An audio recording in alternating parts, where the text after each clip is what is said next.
With the likes of Miss Raggedy Ann, Little Bridge, Kermadec, Signify, Valley Girl and Colding carrying their brand of the Prince of Wales feathers, Wentwood Grange has quickly transitioned from a boutique farm to a major player in the New Zealand bloodstock industry.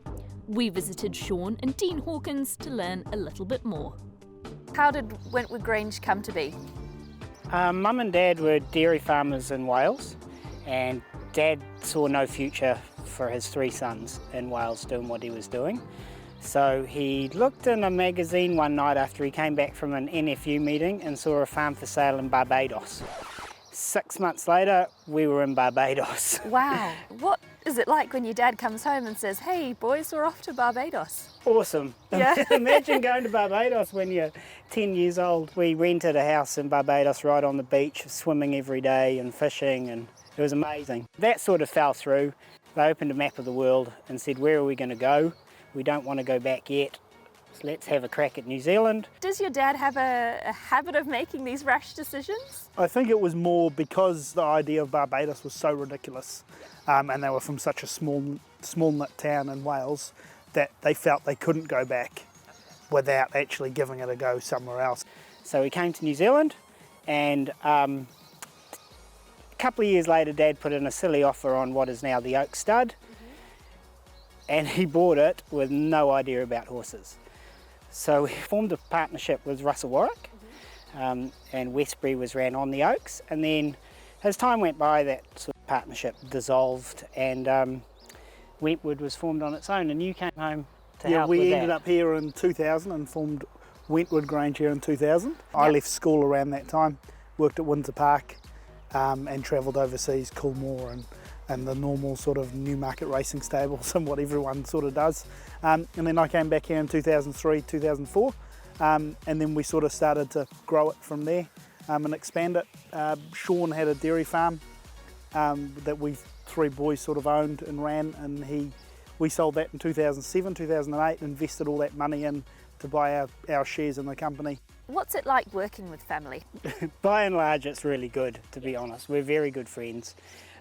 Obviously, we're brothers, so occasionally, things you don't always see eye to eye, but in the majority, it's a pretty good relationship, isn't it? And we all bring our own attributes to that partnership as well. Like Lee's of obviously very financially grounded, and he's an accountant and business manager at Windsor Park Stud.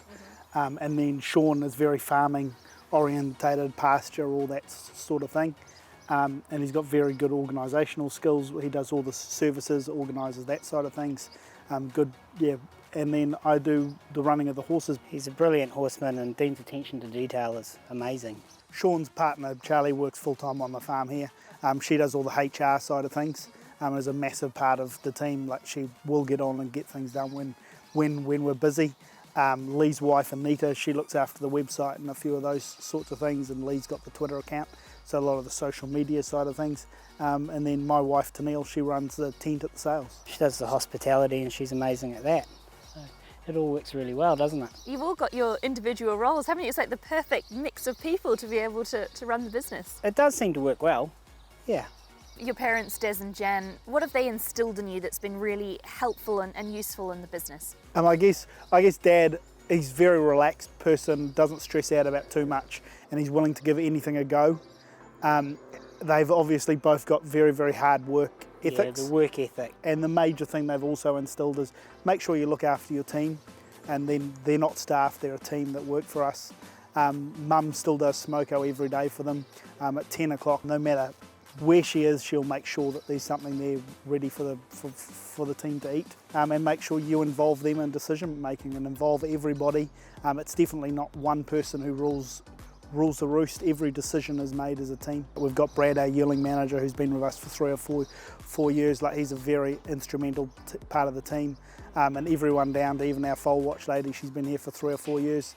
The person who looks after the grounds, Chipper, him and his partner have been here for 15 years. How involved still are Des and Jan? I think Dad's been very good at stepping back from the decision making, but very poor at stepping back from physical work. Oh, no. He just works and works and works, and we cannot stop him, can we? We went our last foal last night, and I at 12:15, and he was still going at 4 o'clock this morning, and then he's out at 6 o'clock. What's the significance behind the Wentwood brand? The dairy farm that we had in Wales, the kitchen window looked out onto Wentwood. So Wentwood is a big forest in Wales, and yeah, that was our view every day when we grew up. And is that where the, excuse my pronunciation, Laminitis? You got to Okay, you say it, and I won't have to. Laminitis is the village that we're from. Ah, wow. So yeah, that's where the Laminitis Trust name comes from. And that was the trust that was formed by Mum and Dad when we moved to New Zealand. So that's why a lot of the horses are owned under the Laminitis Trust. You keep saying it, I'm going to leave that one. I won't mention that again.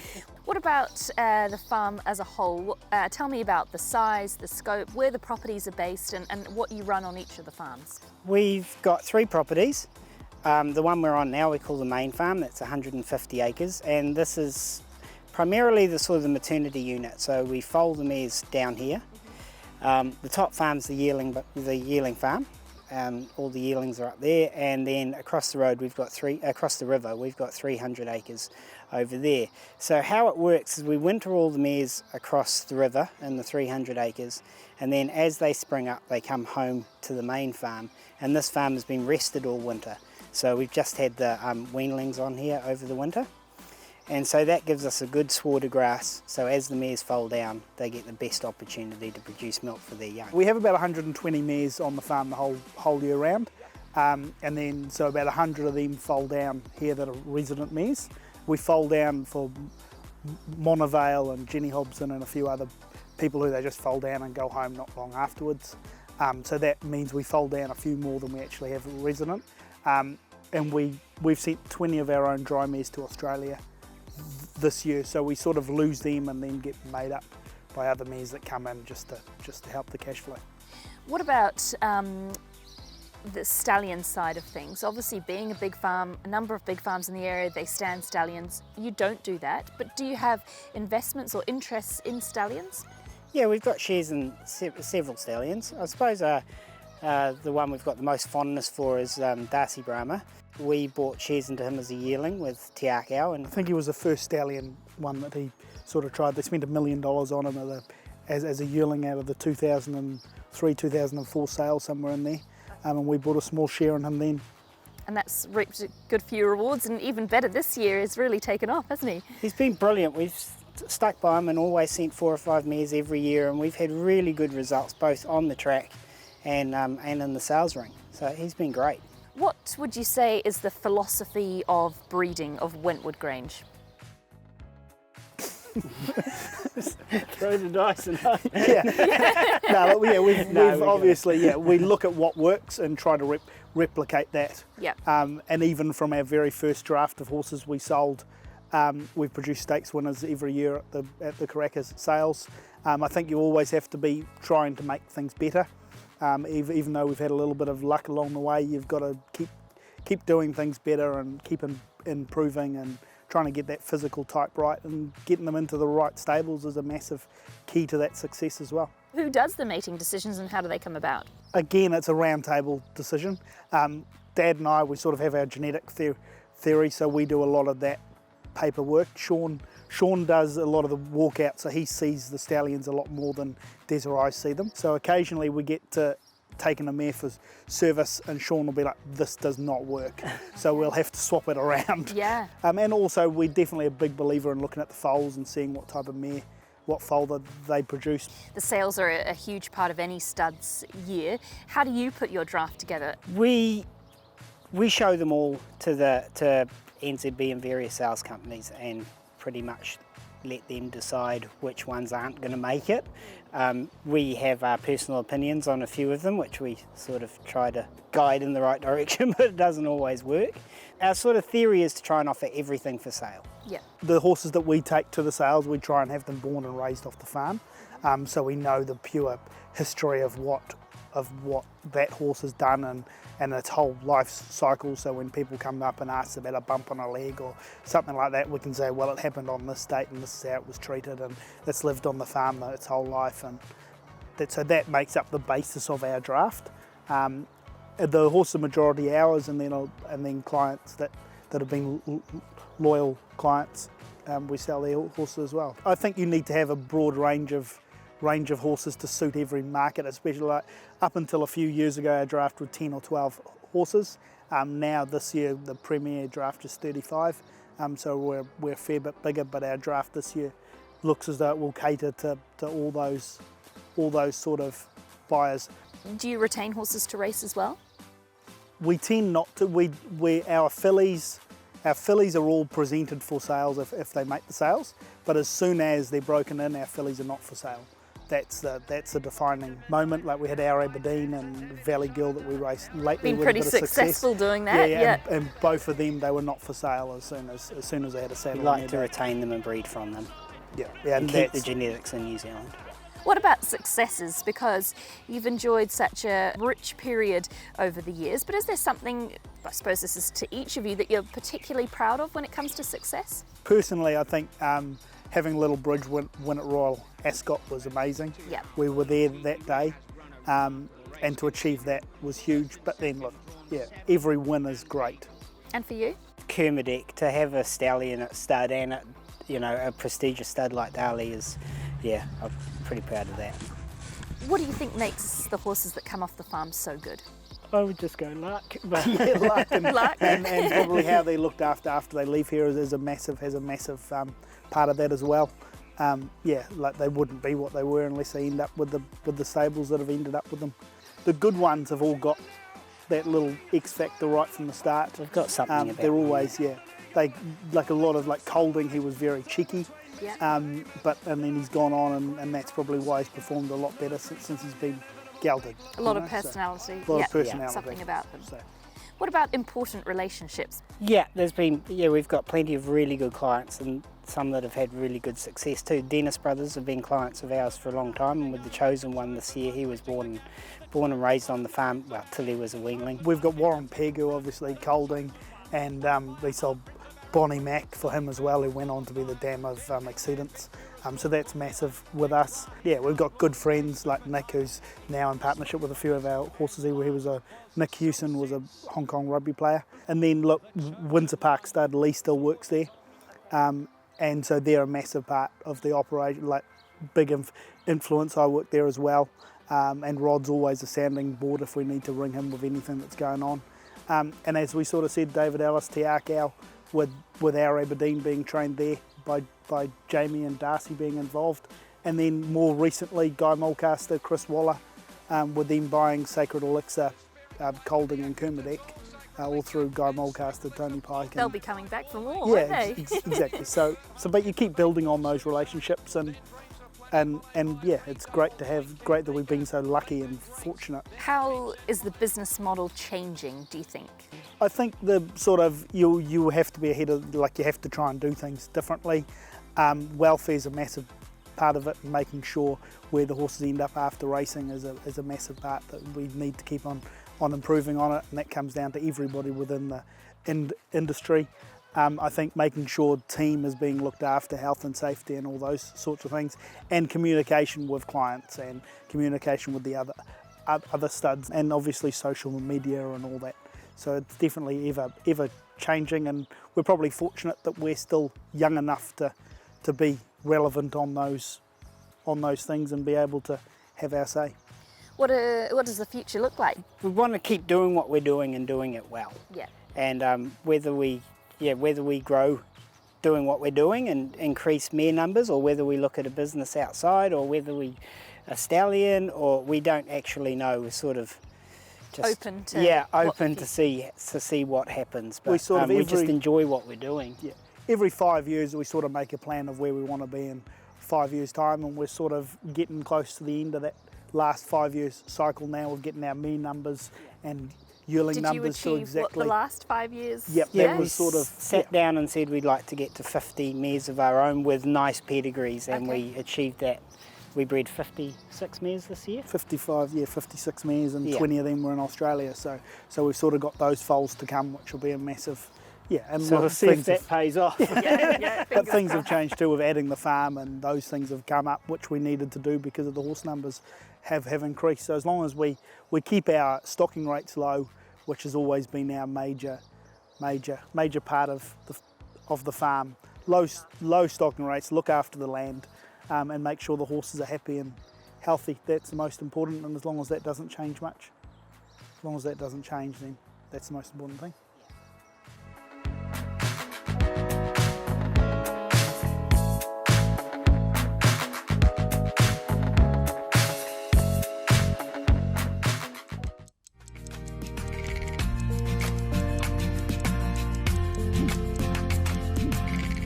Hi Andrew, how are you? Good, Emily. Great. Where did you grow up? Cambridge. What was your role here at New Zealand Bloodstock? I'm the managing director. What's the biggest misconception about your job? That it's a job. What's your favourite thing about living in Auckland? Not many things, but Waiheke Island. What race would you most like to win? Melbourne Cup. Sprinters or stayers? Definitely stayers. Social media of choice? I only use Twitter. 3 dream dinner guests? Jack Nicklaus, Bono and Eva Mendes. Favourite racecourse? Flemington, Favourite jockey? Ben Thompson. Best race horse you've ever seen in action? My favourite racehorse is Rough Habit. Dogs or cats? Dogs, Netflix or a book? Netflix, Phone call or a text? definitely phone call. Big party or small gathering? Small gathering. Online shopping or shopping in store? Neither. Coffee or tea? Coffee, as you'll see. Favourite sport outside of racing? Golf. Thanks Andrew, that's great. Beautiful. Thanks, Emily.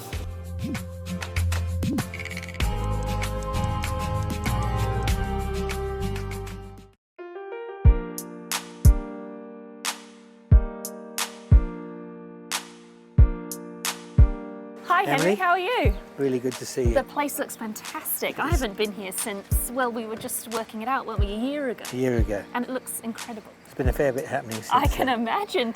I think we started over here last year, We which did. was the Hospitality Centre, Yep.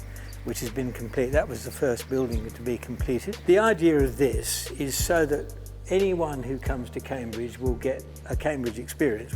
I think Brendon's view is that we've got to offer something that's next level, and everything that we do here, we're trying to engage people and get them in, you know, even if they're people who aren't really interested in racing or breeding, you try and get them involved in what's happening here and see if we can change their minds. So the stallion barn next. So literally this kit, the whole box kit, the timber, the doors, the frames, it all comes in flat packs. Exquisite. This is compressed bamboo, Okay. which is sent to Germany from China. It's manufactured in China. The thing about it is it's kick-proof, Ah, okay. very durable, Yep. very tough, and importantly, horses don't like chewing it. Oh, They great. don't like the taste.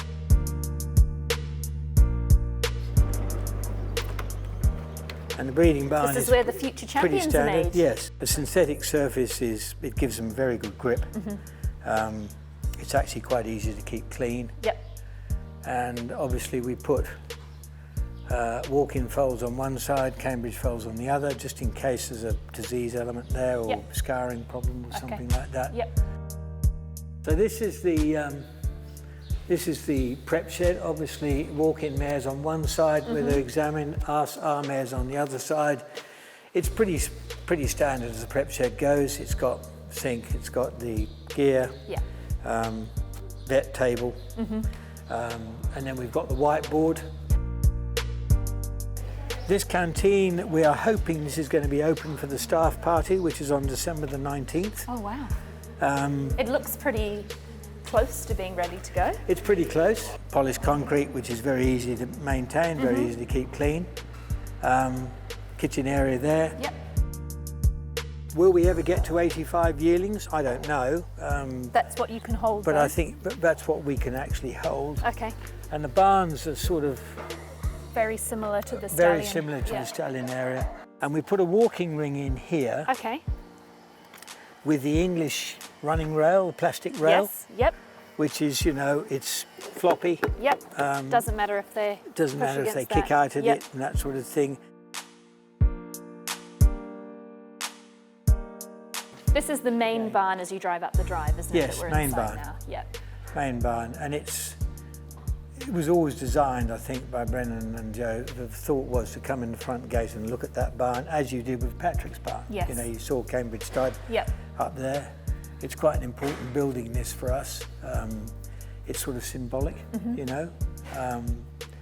It's a beautiful barn. It took a long time to build it. I mean, Yep. this was the longest project. Okay. You know, there's quite a lot of steel work that went in here. Yeah. but it's great for the horses. They seem very settled in here. This is yearling parade. We're going to be parading on the triangle. Sir Tristram causes a few interesting comments from the colts when they come out here. They tend to sort of look at him like this. Who's he? Yeah, he's a rather big fellow. Yeah. Office. Yeah, office. Yep. Right. New office. So new office. This is the sort of The business hub. the business hub. Yeah. Yes. Front desk here. And Miss Kathleen, Hall's, hi Tracy. guys, how are you? And the horse here is based on Jardin, is that right? I think so. Today? Yes, it's grey anyway. That's a good start. I'm sure that's got something to do with it. Yeah. And we are sort of completely open plan here in the office. Yep. I'm very lucky. I get my own office there. Okay. And that's my wife's office there, Michelle. Yep. Machinery, photocopiers, all that sort of thing in the corner there. Boardroom here. Well, Emily, that's about it. Thank you. We've had such a good overview of the farm and it's incredible what you've done. What projects are on the horizon or what is the future for Cambridge Stud? In terms of renovations and buildings, new foaling unit next year at Middle Park, which is underway now. We have recently completed a deal to buy the property on the freeway up here, which is currently a dairy. Okay. Brendon negotiated that purchase, which again is adjoining land, like the Thorpe Farm on Pickering Road. So that gives us a nearly square block, close to 700 acres here. Wow. So that'll be, obviously, that's more about fencing, not major infrastructure there. But I think probably the future, really, what we've got to do is consolidate what we have here now. Yes. And really start focusing on the horses. Okay. Infrastructure in terms of buildings and people is fantastic, and people are what makes stud farms. I mean, it's not great buildings or great fence lines and all that sort of thing. The two things that really take you to the next level are horses and people. So the staff here, we've got a predominantly young staff, and we want to be in a position where people who come and work here see that there's an opportunity for them and a career path for them. Yep.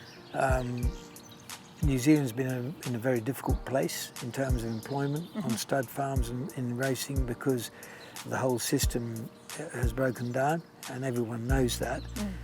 We think, Brendon's very optimistic about the way that things are moving at the moment in terms of the report and the government legislation, and I think whilst it's a very slow rebuild, we want to be part of that.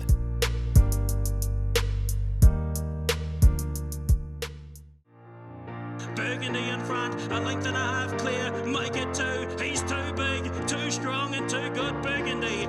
Sadly, we have more sombre news to report this week with the death of Cambridge Stud's Burgundy, who succumbed to laminitis on Friday. By Redout's choice, out of Philip and Sir Peter Vella's Group 1 winning mare Grand Echezeau, it was no surprise when he sold for $1.3 million as a yearling to Tiakau's David Ellis. A multiple Group winner and Group 1 placed racehorse, he was retired to Cambridge Stud in 2013, and his progeny includes stakes winners Dijon Bleu, Hard Merchandise and La Romani. Our thoughts are with Brendon and Joe Lindsay, the staff at Cambridge Stud, Tiakau Racing and his shareholders at this sad time.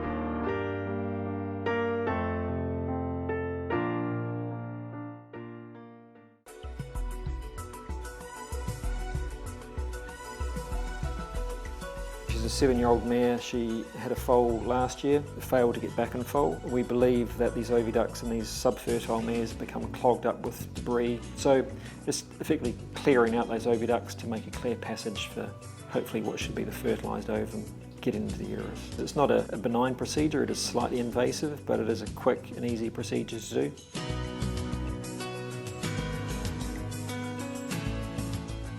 Laparoscopic surgery is a little bit tricky to sort of set up. It takes a bit of time to have a nice sterile field. Once we get the trocar into the abdomen, there's several different ways of doing that, but making sure the insertion is safe. And once the abdomen is inflated with air or carbon dioxide, we visualise the ovary. There's a certain amount of dexterity in operating instruments and moving instruments, and that's something that comes with practice, and it may look very easy and straightforward, but if you hand it to someone else who can drive a scope, it's actually quite different. Some practicing is done with laparoscopic techniques. You can use a lapar trainer. I have tried those in the past, and they're not that realistic when it comes to doing it. Unfortunately, it comes down to experience and skill and acquiring these sort of skills over time.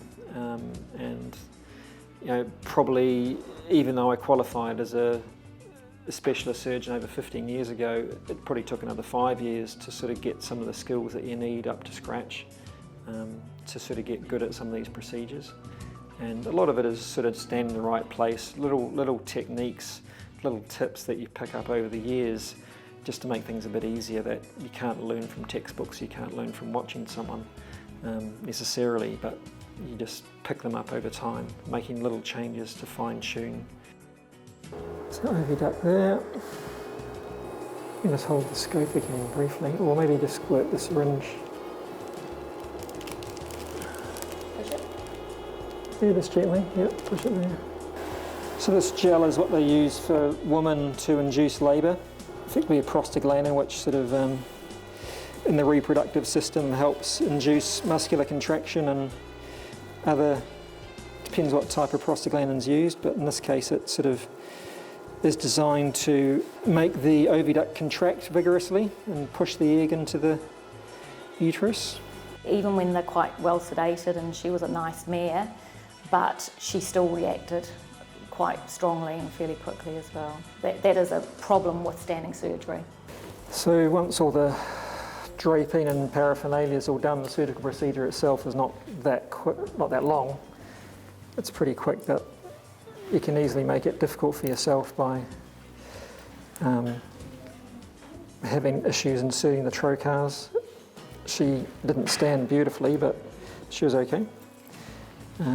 If you get unlucky enough to get a blood vessel, or blood is sort of the worst enemy when it comes to laparoscopy, because it sort of really distorts your field of view. Fortunately, she's been very good.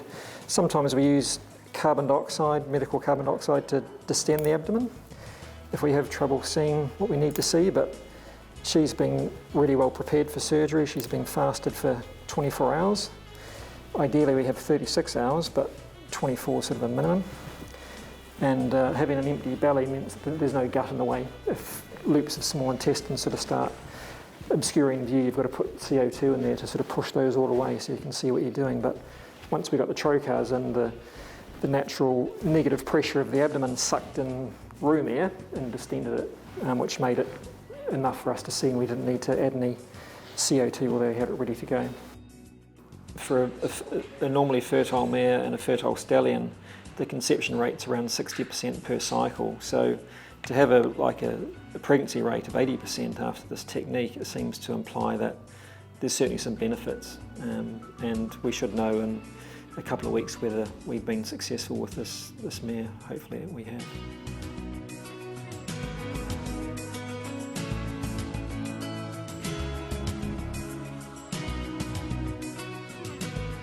Next week on Kiwi Bred, we catch up with Rodney Schick at Windsor Park Stud, track the origins of Very Elegant, and introduce our third surgical case, a sesamoid fracture.